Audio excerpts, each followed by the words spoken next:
Hebreos capítulo 2, vamos a comenzar nuestra lectura en el versículo 9, en este pasaje que estamos estudiando estos últimos domingos.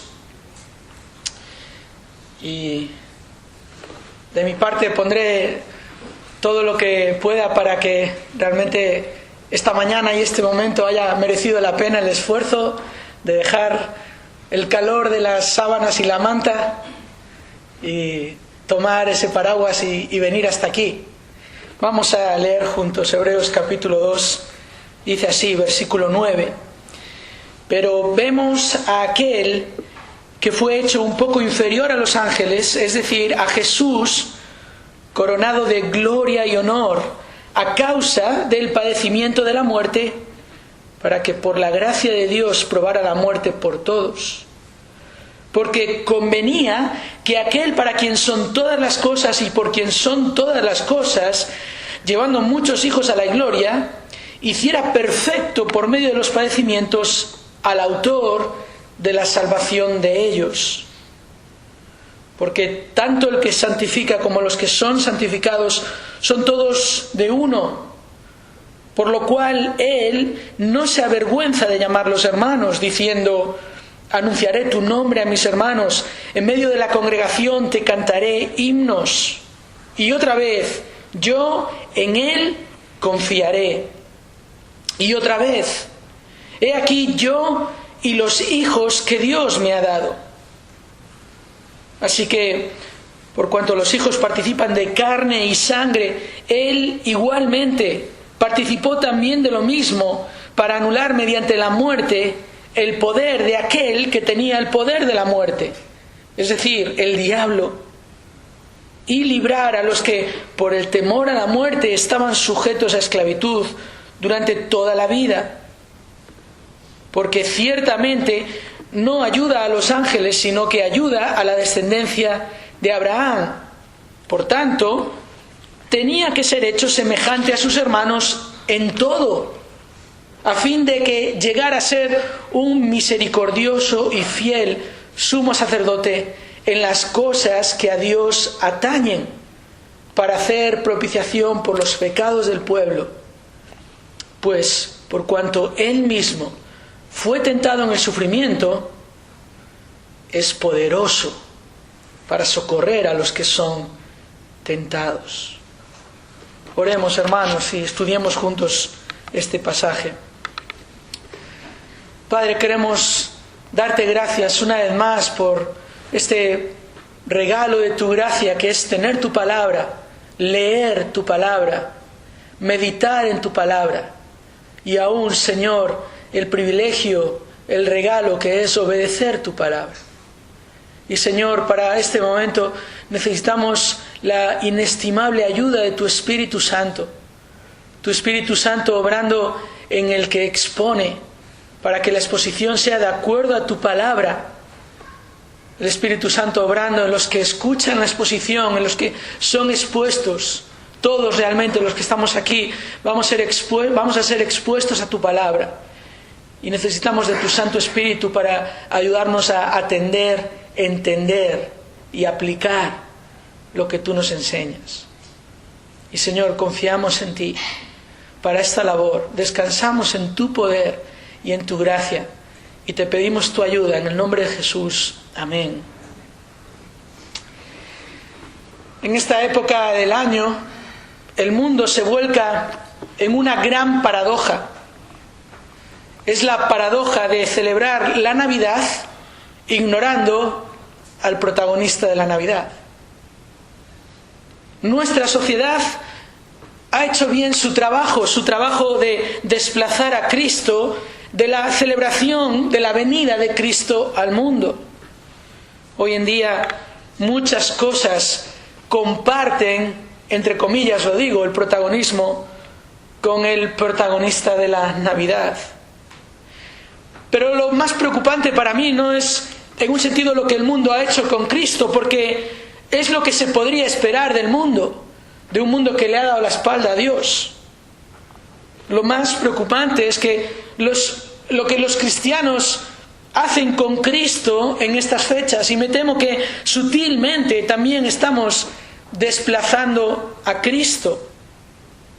El problema está, por una parte, en un énfasis incorrecto, y aquí, hermanos, no quiero que se me entienda mal, pero la Navidad no se trata de juntar a las familias. La Navidad no es cenar y comer en familia y disfrutar de la familia. Eso no es la Navidad. Pero eso es lo que el mundo hoy en día predica. Estos días atrás alguien me enviaba para ver un anuncio de IKEA. Creo que todos estamos familiarizados con IKEA. Creo que IKEA está en todas nuestras casas. Y en este anuncio IKEA presentaba la realidad de un juego en familia.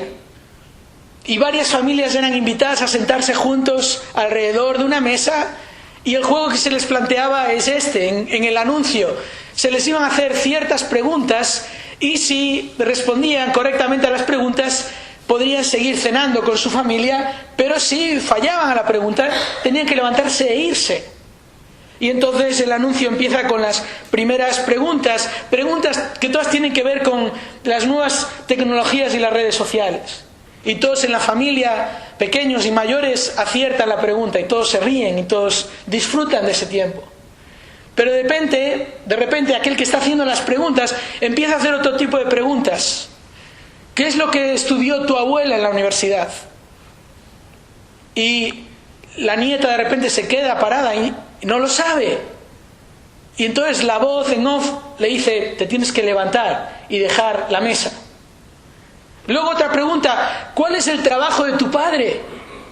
O ¿cuál es la canción favorita de tu hijo? O ¿cuál es ese sueño que aún le falta por cumplir a tu mujer? Y pregunta tras pregunta, las familias no lo saben, y se va levantando hasta que en la imagen del anuncio se queda una persona por mesa. Y luego el eslogan: desconéctate para conectarte con tu familia. Ese es el eslogan. Bien por IKEA. A mí me cautivó por unos segundos. Dije: qué bien. Y luego dije: no, qué mal. ¿Qué es lo que falta en todo esto? Cristo es el que falta. Cristo es ignorado. Cristo no es el protagonista. Y este énfasis evidente en nuestra sociedad se está colando sutilmente en la Iglesia. Es el problema de un énfasis incorrecto en la Navidad. Ese concepto de la Navidad que a nuestro alrededor ha sido distorsionado. Pero el problema es también otro. El problema es también un entendimiento incorrecto y superficial de la encarnación de Cristo, de lo que la Navidad representa. Cristo viniendo al mundo. Cuando reducimos la venida del Señor al hecho impactante del pesebre, sin considerar las implicaciones esenciales de la encarnación de Cristo, le estamos desplazando. Desplazamos a Cristo de su lugar de preeminencia, de protagonismo. Y ya no solo en la celebración de la Navidad, sino también le distanciamos de la gloria y honor que Él merece por haberse hecho hombre. Recordemos que Pablo nos dice en Filipenses capítulo 2 que por haberse hecho hombre, por haberse despojado de sí mismo y haber tomado esta semejanza de siervo, por haber sido obediente hasta la muerte y muerte de cruz, Dios, ¿qué hizo? Le exaltó hasta lo sumo. Y nosotros en la Navidad le vamos a exaltar hasta ¿dónde? Este pasaje que tenemos delante en Hebreos capítulo 2 nos ayuda a resolver estos dos problemas. El problema del énfasis incorrecto, el problema del entendimiento superficial de la encarnación de Cristo. Aquí estamos ante un pasaje lleno que nos explica de manera profunda la encarnación de Cristo. ¿Por qué se hizo hombre? ¿Y para qué se hizo hombre? El autor de esta carta sabe que los receptores necesitan crecer en su conocimiento de Cristo. Ya lo venimos diciendo cuando hablamos del contexto de esta carta, para quién fue escrita, cuál fue la razón por la que el autor escribió esta carta. Bueno, había falta de crecimiento en aquellos creyentes. Tenían ese conocimiento superficial que les hacía vivir vidas también superficiales. Tenían también presiones por ciertas persecuciones que estaban sufriendo a su alrededor. Persecuciones que trataban de elevar la religión judía por encima del Redentor de los judíos. Y había también, en base a estas presiones, el peligro de abandonar la fe. Por eso el autor les escribe para que puedan comprender con profundidad su salvación. Necesitaban ver a Cristo coronado de gloria y honor, entender que Él es incomparable, superior a los ángeles, aquellos que habían sido utilizados por Dios como mediadores del antiguo pacto para traer la ley, solo para eso, no para mediar entre el ser humano y Dios. Cristo es también superior a Moisés, como veremos a partir del capítulo 3, aquel que había sido el libertador del pueblo en el pasado, pero que era solo símbolo del auténtico libertador que vendría después. Y también el autor a los hebreos les va a explicar que Cristo es superior a todos los sacerdotes que por siglos habían estado ofreciendo sacrificios continuamente. Sacrificios que simbolizaban y señalaban a aquel que haría el sacrificio definitivo, como luego va a decir de Cristo, se ha manifestado para destruir el pecado por el sacrificio de sí mismo. Todos aquellos sacrificios señalaban al sumo sacerdote misericordioso y fiel del que ahora el autor a los hebreos comienza a hablar. Aquel que siendo Dios fue hecho un poco inferior a los ángeles por un poco de tiempo. Y Cristo se encarnó, de acuerdo a este pasaje que estamos estudiando, primero para restaurar el destino original del ser humano. Ahí tenemos en los versículos del 5 al 9, como el autor les recuerda a los receptores que los ángeles no iban a gobernar el reino futuro, el mundo venidero, como describe aquí, sino que Cristo y aquellos a los que Cristo salvó lo iban a hacer como Dios había planeado desde el principio cuando puso al hombre en la tierra para gobernar la tierra. Le entregó todas las cosas, le has puesto sobre las obras de tus manos, todo lo has sujetado bajo sus pies. Pero ¿qué sucedió? El pecado entró en el mundo y el autor dice, no vemos ahora todas las cosas sujetas a él, al ser humano. Pero aquí está el contraste. Vemos a uno que se hizo hombre,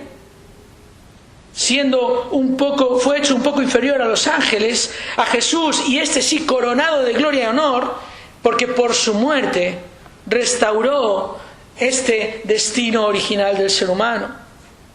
Y lo que estamos viendo ahora a partir del versículo 10 hasta el final del capítulo es que Cristo no solo se hizo hombre para restaurar el destino original del ser humano, sino también para redimir a los pecadores de sus pecados. Como dice el versículo 16, para ayudar a la descendencia de Abraham. Todo esto Cristo lo logró por medio de su encarnación. El Hijo de Dios, que existía desde la eternidad, entró en la esfera humana, tomó para sí la naturaleza humana, entró en el mundo, entrando en un cuerpo que Dios le preparó. Y de este hecho único y maravilloso nos está hablando aquí ahora el autor de esta carta. Y en este pasaje vemos 4 elementos esenciales de la encarnación. 4 elementos esenciales de la encarnación que demuestran que Jesús es el perfecto Salvador y que por tanto consolidan nuestra confianza en Él, que hacen que Cristo sea siempre el centro de nuestras vidas. Mira, si tu confianza en Cristo es débil, es porque tu conocimiento de Él es deficiente. Cuando vemos a Cristo, nuestra confianza crece. Cuando le vemos como quien es Él, de manera real. Venir a estudiar la Biblia no es poca cosa. No es para rellenar una parte de nuestra reunión. es para ver a Cristo. ¿Quieres que tu confianza en Él crezca? ¿Quieres vivir con confianza plena, en paz, en medio de circunstancias difíciles? Comprendiendo la realidad de las cosas cuando estás rodeado de personas que no comprenden la realidad de las cosas. Entonces necesitas conocer más a Cristo, conocerle profundamente. Y aquí encontramos 4 elementos esenciales de su encarnación, que demuestran que Jesús es el Salvador perfecto y que consolidan nuestra confianza en Él. Ahora, los 3 primeros elementos que tenemos en este pasaje los vimos ya la semana pasada, os los quiero recordar. Vimos en el versículo 10, el primer elemento que nos enseña la encarnación de Cristo es su obediencia perfecta. Su obediencia perfecta. Dice el versículo 10 que convenía que Dios hiciera perfecto por medio de los padecimientos al autor de la salvación. Que Dios el Padre hiciera perfecto a Dios el Hijo. Y aquí veíamos como esto no quiere decir que Cristo no fuera perfecto en su naturaleza divina, sino que Él lo era, pero por medio de su vida y los padecimientos que sufrió, Dios le hizo perfecto en su naturaleza humana también. Él demostró ser perfecto. Él aprendió obediencia, Hebreos 5:8. Él fue obediente hasta la muerte, Filipenses 2:8. Y aquí el autor nos recuerda que esto era lo conveniente, lo apropiado, lo necesario. Esto nos habla de Jesús como el sustituto perfecto y probado. Aquel que podía morir en lugar del pecador porque Él no había cometido pecado. Aquel que podía presentarse delante de Dios una sola vez y con el sacrificio de sí mismo destruir el pecado, quitar el pecado del mundo. Librar a los pecadores de su condena, de su temor a la muerte eterna, al castigo eterno. ¿Por qué tenía que hacerse hombre Jesús? Bueno, para ser el autor de la salvación de los hijos de Dios. Esa palabra autor en el versículo 10 al final habla de uno que es el iniciador, el fundador, el que abrió camino. El autor a los Hebreos luego en el capítulo 6 le presenta como el precursor en entrar al lugar santísimo. Es donde Jesús entró por nosotros como precursor, hecho según el orden de Melquisedec, sumo sacerdote para siempre. Esta es la idea aquí, uno que va adelante, uno que abre el camino para que otros puedan entrar. Por eso luego en el capítulo 10 se nos invita, el autor invita a los receptores de la carta a entrar al lugar santísimo con confianza. Hermanos, puesto que tenemos confianza para entrar al lugar santísimo por la sangre de Jesús, por un camino nuevo y vivo que Él inauguró para nosotros por medio del velo, es decir, su carne, y dice ahí luego acerquémonos con corazón sincero. Este es el primer elemento esencial de la encarnación, la obediencia perfecta del Salvador perfecto. Era el único Salvador que nos podía salvar, uno que hubiera obedecido perfectamente. Y cuando el autor dice que Él aprendió obediencia, no está hablando de que Él era completamente hombre, no de que Él no obedeció por un tiempo y luego obedeció, sino que Él, como ser humano, obedeció hasta la muerte. La justificación, es decir, el hecho de que delante de Dios somos considerados justos, no que somos justos, sino que Dios nos ve justos al vernos en Cristo. Esto solo es posible gracias a que el Padre hizo perfecto al Hijo por medio de los padecimientos. Un hombre obediente en lugar de los desobedientes. El justo por los injustos. Así que el Padre tenía que demostrar que el Salvador que Él había provisto era un Salvador perfecto. Uno que podía abrir el camino de salvación. El único, el autor, iniciador de esta salvación por medio de su propia muerte, por medio de haber sufrido. Y por eso el Padre mismo le probó por medio de la tentación, le probó por medio del sufrimiento para demostrar que no había pecado en él. Y esto nos lleva al segundo elemento esencial de la encarnación, no solo su obediencia perfecta, sino por lo tanto su justicia perfecta, por medio de la cual él puede santificar. Versículo 11, por tanto, el que santifica, y esto es una referencia directa al autor de la salvación de ellos, a Jesús, al que vemos coronado de gloria y honor, el que santifica, y los que son santificados son todos de uno, por lo cual él no se avergüenza de llamarlos hermanos.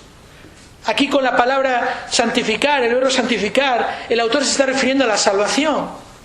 Ya decíamos que la santificación o la salvación tiene un sentido en que somos santificados de manera posicional. ¿Esto qué quiere decir? Que hemos sido apartados de nuestra condenación, que hemos sido apartados del poder del pecado, que hemos sido liberados de esa condena, de esa esclavitud, que hemos sido trasladados, como dice Pablo, del reino de las tinieblas al reino de su Hijo amado. Y esto es gracias otra vez a la justicia del Señor, el que santifica. Uno no podría santificar a otros si él mismo necesitara ser santificado. Así que aquí tenemos que por medio de la justicia de Cristo somos justificados. Hebreos capítulo 10, versículo 10, dice: por esta voluntad hemos sido santificados mediante la ofrenda del cuerpo de Jesucristo, ofrecida de una vez para siempre. Y luego Hebreos 10, 14, porque por una ofrenda Él ha hecho perfectos para siempre a los que son santificados. Esta es la idea aquí de santificación posicional, perfectos para siempre. No que somos perfectos, sino que delante de Dios en Cristo tenemos esta perfección, esta realidad de que no estamos en nuestros pecados, porque Cristo llevó nuestros pecados. Por lo tanto, en Cristo somos salvos para siempre. Luego la Biblia nos habla de esa santificación progresiva, que es ese crecimiento, ese paso a paso que el creyente va dando en ya no ceder a la tentación del pecado y sí entregarse a servir a su Señor, a Cristo. Y esto es una prueba más de la gracia de Dios. Como dice Pablo en 2 Corintios 5, 21, al que no conoció pecado, Dios le hizo pecado por nosotros para que nosotros fuésemos hechos justicia de Dios en Él. Justicia de Dios en Él. Nosotros somos justificados, pero no somos justos. El justo es el que muere por los injustos. Y este es un intercambio glorioso, y esto es la salvación. Y ahora el autor de los Hebreos dice aquí que en su humanidad Cristo no se avergüenza de llamar a los santificados sus hermanos. En ese sentido, como humanos son todos de uno, todos comparten el mismo Padre. El Hijo de Dios, Jesús, le llama Padre al Padre y nosotros le llamamos Padre al Padre. Y él dice, no se avergüenza de llamarlos hermanos. Y entonces el autor ahora va a citar 3 pasajes aquí para enfatizar la humanidad de Cristo.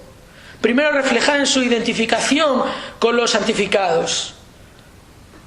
El autor cita Salmo 22, versículo 22 también, y ahí dice: anunciaré tu nombre a mis hermanos, en medio de la congregación te cantaré himnos.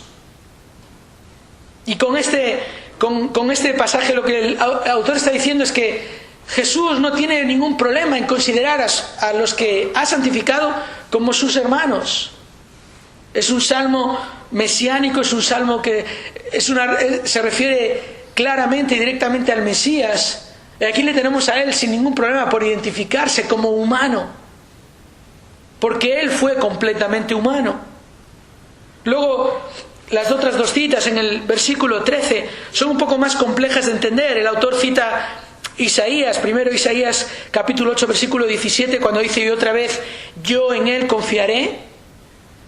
Y aquí está mostrando un momento en la vida, en el ministerio de Isaías, que cuando él estaba predicando y nadie le estaba haciendo caso, y el pueblo de Dios estaba dándole claramente la espalda a Dios, Isaías dijo igual: bueno, yo confío en Dios, yo igual confiaré en él, yo igual haré su voluntad, y dejaré que Él haga su obra y sus planes de acuerdo a sus propósitos. Y esto es lo que vimos en el Mesías también. Por eso Él mismo no tiene problema de decir, yo confiaré en Dios. Por eso Él continuamente dice, no he venido a hacer mi voluntad, he venido a hacer la voluntad del Padre. Yo hablo lo que el Padre me ha dicho. He venido no para hacer mi voluntad, sino la voluntad de aquel que me envió. Y aquí Jesús en su humanidad se identifica con esta dependencia de Dios del ser humano. Luego el autor cita el versículo siguiente en Isaías 8:18, para decir aquí yo y los hijos que Dios me ha dado. Y aquí esto es un poco más complejo de entender. Los receptores de esta carta lo debieron entender rápidamente porque conocían el Antiguo Testamento. Y nosotros, yo no digo que no conozcamos el Antiguo Testamento, pero seguramente no conocemos los nombres de los hijos de Isaías. Igual te los conoces, no sé, pero aquí es a lo que estás refiriéndose ese versículo. Isaías está diciendo, he aquí yo y los hijos que Dios me ha dado. Bueno, cuando vemos el contexto del pasaje de Isaías 8, vemos que los hijos que Dios le había dado a Isaías eran sermones vivientes. Sus nombres mismos eran un mensaje para aquel pueblo rebelde. Dios estaba hablando de una manera tan vehemente que aún hablaba por medio de los nombres que le había dado a los hijos de Isaías. Ahora, ¿en qué sentido conecta esto con el Mesías? Bueno, el Mesías tampoco tiene problema de identificarse con sus hijos. Aquí sus hijos en ese sentido de que los salvos son la descendencia del Mesías. Esto es lo que dice, por ejemplo, Isaías 53:10. Pero quiso el Señor quebrantarle, sometiéndole a padecimiento. Cuando Él se entrega a sí mismo como ofrenda de expiación, claramente es una referencia al Mesías. Fijaos lo que dice ahora, verá su descendencia. Verá su descendencia, prolongará sus días. Y aquí el autor, de una manera magistral, citando el Antiguo Testamento para mostrar cómo los hijos de Isaías estaban conectados con su padre en este ministerio de dar testimonio, Jesús dice lo mismo con respecto a los salvos. Yo me identifico tanto con ellos que aún estamos haciendo la misma labor en el mundo. Y no es así cuando Jesús les dijo, id y haced discípulos de todas las naciones. Como el Padre me envió, yo también os envío. Es una manera poderosa de mostrar la humanidad y la humildad de Cristo. No se avergüenza de llamarlos hermanos. Por eso esto también es una advertencia para nosotros de no avergonzarnos de Él.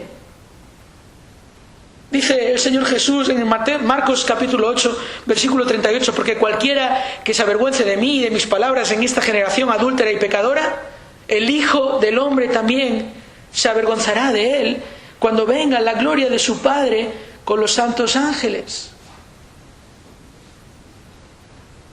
No te avergüences de aquel que no se avergüenza de llamarte su hermano. No te avergüences de ser de los pocos que en Navidad ponen a Cristo en el centro de la escena, como protagonista. Y aun cuando estás alrededor de la mesa con tu familia, estás para exaltar a Cristo y no los langostinos, si me perdonáis la vulgaridad, a Cristo. Ahora, el tercer elemento esencial de la encarnación de Cristo que vemos en este precioso pasaje es su muerte perfecta. No solo su obediencia perfecta, no solo su justicia perfecta, sino también su muerte perfecta. Dice el versículo 14, así que por cuanto los hijos participan de carne y sangre, Él igualmente participó también de lo mismo.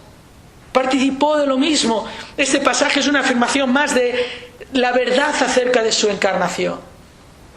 Pero aquí hay algo que debemos entender. Este verbo participar en la primera frase es diferente del verbo participar en la segunda frase. Dice, por cuanto los hijos participan, es un verbo, el verbo koinoneo, es un verbo que habla de una comunión, de tener algo en común. Aquí está hablando de la naturaleza humana común. Los seres humanos compartimos la misma naturaleza. Es lo que dice. Los hijos participan de esta naturaleza que es carne y sangre. Pero ahora en la siguiente parte del versículo dice, Él igualmente participó, y aquí ya no es el verbo koinoneo, es el verbo meteko, y es un verbo que significa apropiarse de algo que no es de la misma especie. Que está diciendo que Jesús asumió esa naturaleza que no era la de Él. ¿Por qué? Porque Él es Dios. Y esto es la explicación de la encarnación, el que siendo Dios, no es que dejó de ser Dios, no dejó a un lado su naturaleza, de hecho, eso no es posible.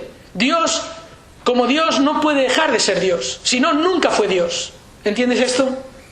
Pero lo que Él sí puede hacer como Dios es tomar la naturaleza humana, tomarla completamente.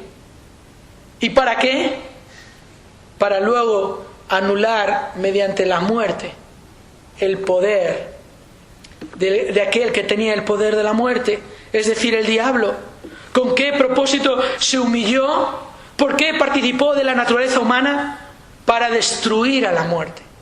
Como dice también el apóstol Juan en su carta, el Hijo de Dios se manifestó con este propósito para destruir las obras del diablo, para anular el poder de la muerte. Y no es que el diablo es quien decide quién muere y cuándo muere. Eso no le pertenece al diablo, Dios es quien decide. Pero el diablo se aprovechó de la entrada de la muerte en el mundo. El diablo, lo que este pasaje nos está mostrando es que toma la muerte como su arma predilecta. La muerte, esa muerte que separa a los seres humanos de Dios, esa muerte en delitos y pecados. Y el diablo que no quiere que los hijos que los humanos vean a Cristo. Por eso Pablo dice en 2 Corintios 4:4 que el Dios de este mundo cegó el entendimiento de los seres humanos para que no vean la gloria de Dios en la faz de Cristo. Él que quiere hacer esto toma esa muerte para usarla como un arma contra aquellos que realmente están esclavizados por la muerte. Por cuanto todos pecaron y están destituidos de la gloria de Dios. Este pasaje nos muestra el verdadero poder de Satanás. El poder de Satanás no es el poder de matar, no es el poder de destruir. Su poder es el temor a la muerte. Pero ahí está el poder del verdadero poder de Cristo, el que anula el efecto profundo y eterno de la muerte, el que libera a los que están sujetos a la muerte. Él igualmente participó también de lo mismo para anular mediante la muerte el poder de aquel que tenía el poder de la muerte, es decir, el diablo, y librar a los que por el temor a la muerte estaban sujetos a esclavitud durante toda la vida. Mira, el camino a la vida eterna tiene que pasar por la resurrección. Y para pasar por la resurrección, primero uno tiene que vencer a la muerte. Y el Hijo de Dios se hizo hombre precisamente para esto. Por eso Pablo mira a la muerte y con confianza, casi con un tono desafiante, le dice: ¿Dónde? ¿Dónde está, oh muerte, tu victoria? ¿Dónde, oh sepulcro, tu aguijón? Pablo dice: el aguijón de la muerte es el pecado. Está claro, la paga del pecado es muerte. Todo aquel que peca morirá eternamente. El poder del pecado es la ley. Esto quiere decir que la ley de Dios, la perfección de Dios, la santidad de Dios nos deja a todos en evidencia. La ley fue dada no para salvar, sino para evidenciar que el ser humano no se puede salvar a sí mismo y que es pecador y que lo que Dios va a hacer con el ser humano es lo justo. Pero, dice Pablo, gracias a Dios que nos da. No es algo que nosotros obtenemos por nosotros mismos.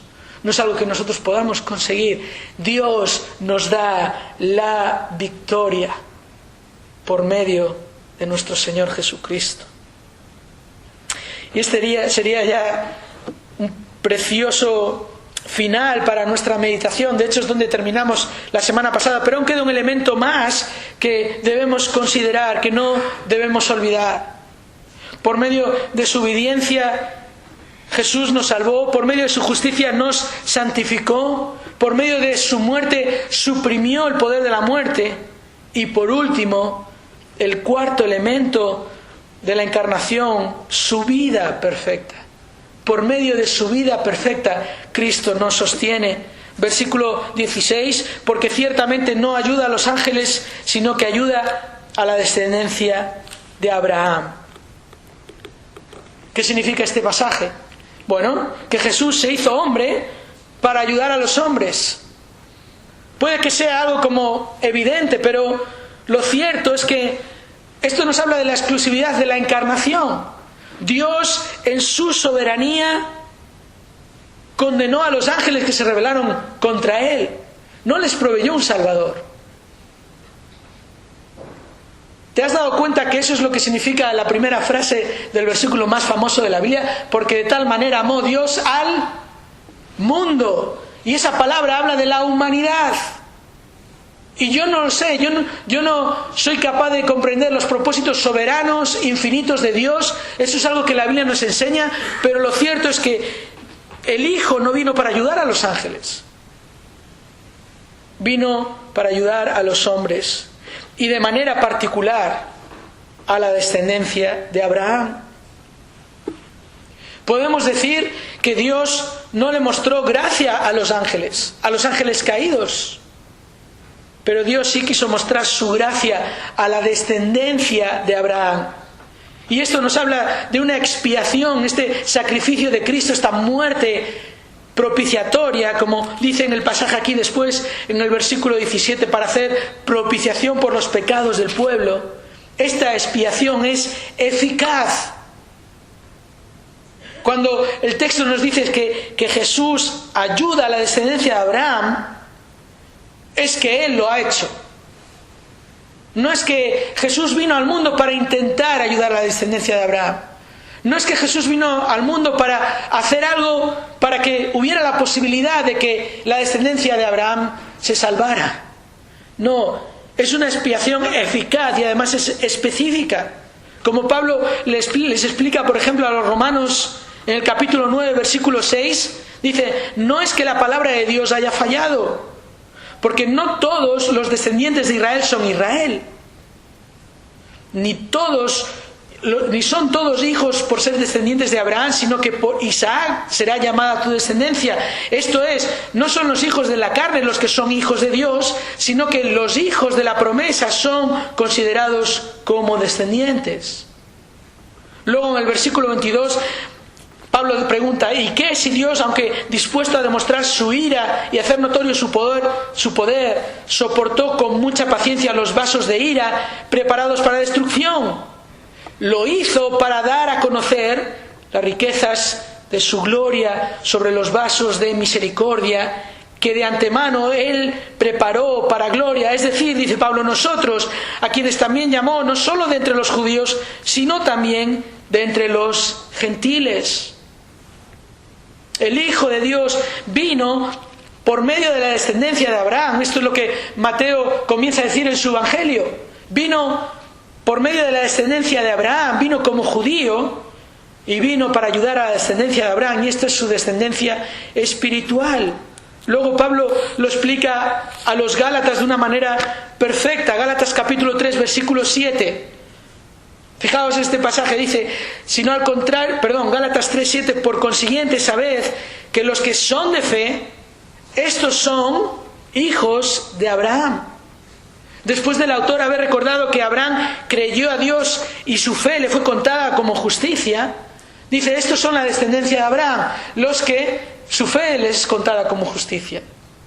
Luego, en el versículo 13 de Gálatas 3, Pablo dice, Cristo nos redimió de la maldición de la ley, habiéndose hecho maldición por nosotros, porque escrito está, maldito todo el que cuelga de un madero, a fin de que en Cristo Jesús la bendición de Abraham viniera a los gentiles, para que recibiéramos la promesa del Espíritu mediante la fe.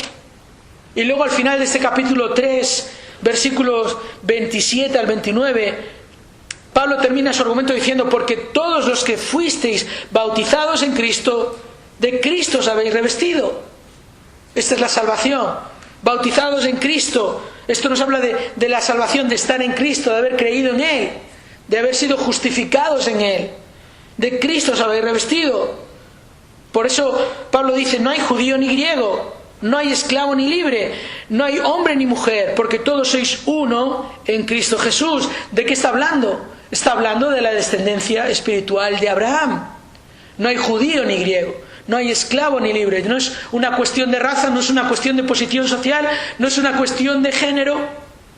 Versículo 29, si sois de Cristo, entonces sois descendencia de Abraham, herederos según la promesa. Esto es lo que el autor está explicando aquí. La encarnación tenía un objetivo específico, marcado desde la eternidad. Este propósito era salvar y socorrer a los que Dios escogió desde antes de la fundación del mundo. Y por eso ahora el autor a los Hebreos introduce aquí por primera vez un tema que va a desarrollar en el resto de su carta. Es el papel de Jesús como sumo sacerdote, un sacerdote para los suyos. Dice el versículo 17, volviendo a Hebreos 2, por tanto, tenía que ser hecho semejante a sus hermanos en todo. Fíjate el énfasis aquí del autor. Tenía que ser hecho semejante a sus hermanos en todo, completamente hombre. ¿Para qué? Para que él llegara a ser un misericordioso y fiel sumo sacerdote en las cosas que a Dios atañen, para hacer propiciación por los pecados del pueblo. Jesús es el sumo sacerdote misericordioso y fiel. El autor está hablando aquí de Cristo como hombre y como plenamente calificado para ser este sumo sacerdote definitivo. En el capítulo 3 le encontramos como el sumo sacerdote fiel. Hermanos santos, participantes del llamamiento celestial, considerad a Jesús, el apóstol y sumo sacerdote de nuestra fe, el cual fue fiel al que le designó, como también lo fue Moisés en toda la casa de Dios. Fiel al Señor. También compasivo, Hebreos 4:15, porque no tenemos un sumo sacerdote que no pueda compadecerse de nuestras flaquezas, sino uno que ha sido tentado en todo como nosotros, pero sin pecado. Compasivo con nosotros. Luego en Hebreos capítulo 7 le encontramos como el poderoso para salvar para siempre. Hebreos 7:23, los sacerdotes anteriores eran más numerosos porque la muerte les impedía continuar, pero Él conserva su sacerdocio inmutable, puesto que permanece para siempre, por lo cual Él también es poderoso para salvar para siempre a los que por medio de Él se acercan a Dios, puesto que vive perpetuamente para interceder por ellos. ¿Y por qué vive? Versículo 26, porque convenía que tuviéramos tal sumo sacerdote, santo, inocente, inmaculado, apartado de los pecadores y exaltado más allá de los cielos. Este sumo sacerdote fiel, compasivo, poderoso para salvar para siempre. Y por eso luego en el capítulo 9, en el versículo 24, es también poderoso para destruir el pecado. Dice: Cristo no entró en un lugar santo hecho por manos, una representación del verdadero, sino en el cielo mismo, para presentarse ahora en la presencia de Dios por nosotros. Y no para ofrecerse a sí mismo muchas veces, como el sumo sacerdote entra al lugar santísimo cada año con sangre ajena. De otra manera, le hubiera sido necesario sufrir muchas veces desde la fundación del mundo. Pero ahora una sola vez, en la consumación de los siglos, se ha manifestado para destruir el pecado por el sacrificio de sí mismo. Es poderoso para destruir el pecado. Jesús es el sumo sacerdote misericordioso, misericordioso con respecto a los hombres, con respecto a sus hermanos. Él nos entiende, Él pasó por lo mismo. La única diferencia es que Él no pecó. pero Él comprende nuestras flaquezas. Él puede compadecerse de nuestra debilidad y de nuestras necesidades. Él nos puede representar perfectamente, pero además es fiel con respecto a Dios. Él, dice, es sumo sacerdote fiel en las cosas que a Dios atañen, en el sentido de que Él, al ser fiel al Señor, puede interceder por nosotros perpetuamente, eternamente, completamente. Por eso Él es el mediador perfecto, misericordioso para con los hombres, fiel para con el Señor, puesto ahí como el único mediador, como el Salvador perfecto, como el sacerdote perfecto, aquel cuya vida es nuestro ejemplo. Y por eso el versículo 18 termina diciendo: pues por cuanto Él mismo fue tentado en el sufrimiento, es poderoso para socorrer a los que son tentados. Hermanos, tenemos que mirar la vida de Cristo. No solo su obediencia, no solo su justicia, no solo su muerte, sino su vida, cómo Él vivió. Ese es nuestro consuelo, esa es nuestra ayuda, esa es nuestra confianza. ¿Cómo vivió Él? Él vivió en dependencia total del Padre, algo a lo que tú y yo somos invitados a hacer. Él vivió en comunión total con el Espíritu Santo, algo que se nos ha dado a los creyentes. Tenemos el Espíritu en nosotros, y ese fruto puede obrar en nosotros esas cosas que tanto necesitamos. Su vida también fue una vida de confianza total en las Escrituras. ¿Recordáis Mateo capítulo 4, cuando Jesús fue tentado? ¿Cómo respondió Él? Él respondió con la palabra de Dios. ¿Cómo fue Él al desierto para ser tentado? Guiado por el Espíritu Santo. Él fue tentado en el sufrimiento, y por eso Él es poderoso para socorrer a los que somos tentados.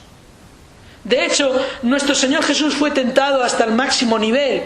No sé si alguna vez has pensado esto, pero Jesús fue tentado al máximo nivel porque Él no pecó. ¿Qué quiere decir esto? Tú y yo somos tentados, y cuando cedemos, bueno, ahí ya no necesitamos ser más tentados. El diablo ya no tiene que tentarnos más. Pero el diablo tuvo que tentar a Jesús en todo. Tuvo que llegar hasta el límite. Y aún en el límite, Cristo no cedió. Nuestro Señor Jesús fue tentado hasta el máximo nivel porque no pecó. Y todo esto fue para que nosotros tengamos en Él la ayuda oportuna, la ayuda que necesitamos en cada momento. El que fue tentado en todo, pero sin pecado, es poderoso para socorrer a los que son tentados. Su ejemplo y su poder nos sostienen. Por eso Pablo, cuando tuvo que ayudar a aquel joven Timoteo en su ministerio en la iglesia de Éfeso, le dijo estas palabras, 2 Timoteo 2:8: acuérdate de Jesucristo. Acuérdate de Jesucristo, resucitado entre los muertos, descendiente de David, conforme a mi evangelio. Así es como debemos vivir, recordando a Jesucristo, recordando que Él es el resucitado entre los muertos, de que su muerte acabó con la muerte, de que es el descendiente de David, de que Él se hizo hombre, de que Él es nuestro sacerdote misericordioso y fiel, el cual nos comprende, el cual se compadece de nuestras flaquezas, el cual nos sustenta perpetuamente, el cual intercede por nosotros. Cuando eres tentado, te ayuda a soportar la tentación. Cuando cedes a la tentación, su sangre te limpia de todo pecado. ¡Qué realidad! Tenemos un sumo sacerdote misericordioso y fiel. Pablo le dice a Timoteo, conforme a mi evangelio.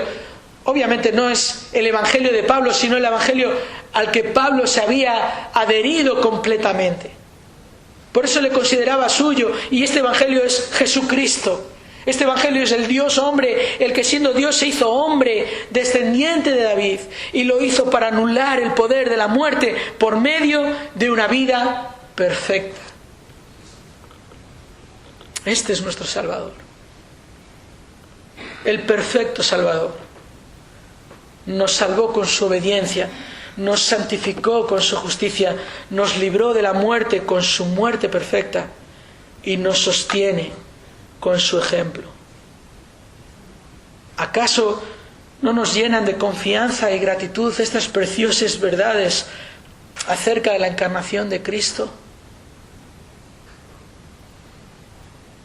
Si estas Navidades puedes estar con tu familia, será bueno, será excelente. Gracias a Dios por eso, pero ¿qué vas a hacer para exaltar a Cristo en esos momentos? ¿Vas a honrar y glorificar a tu Salvador con los tuyos? ¿Cómo vas a demostrar tu gratitud al Señor? ¿Te vas a asegurar de que todo lo demás, luces, comidas, regalos, incluso tu familia, quede en un segundo plano para que Cristo tenga el primer lugar? Y permitidme una pregunta más. Si estás aquí y aún Cristo no es tu Salvador, ¿a qué esperas para confiar en Él? ¿Le conoces bien? ¿Es el Cristo que tú conoces uno pintado con la distorsión de la Navidad? ¿O es el Dios hombre que vivió una vida perfecta y murió para que tú no tengas que morir eternamente? Con su vida Él demostró su obediencia perfecta y esto evidenció nuestro pecado. Con su muerte Él anuló el poder de la muerte y evidenció que su obediencia era perfecta. Con su resurrección nos libró de la muerte, del temor a la muerte, y evidenció además su poder sobre la muerte. Él es el Salvador que necesitas desesperadamente. Tu pecado te condena irremediablemente. Es tuyo, eres pecador, es tu corazón, es tu naturaleza y no puedes hacer nada para cambiarlo. Y en un sentido no quieres hacer nada para cambiarlo, pero cuando ves a Cristo y te das cuenta de tu pecado, entonces debes venir a Él. Si no temes a la muerte, entonces es que piensas que la muerte es el final y no hay nada más. Y entonces déjame decirte que tienes un problema grande. Y si temes a la muerte, tus temores no son infundados. La muerte es real y la muerte eterna, el castigo eterno es real también.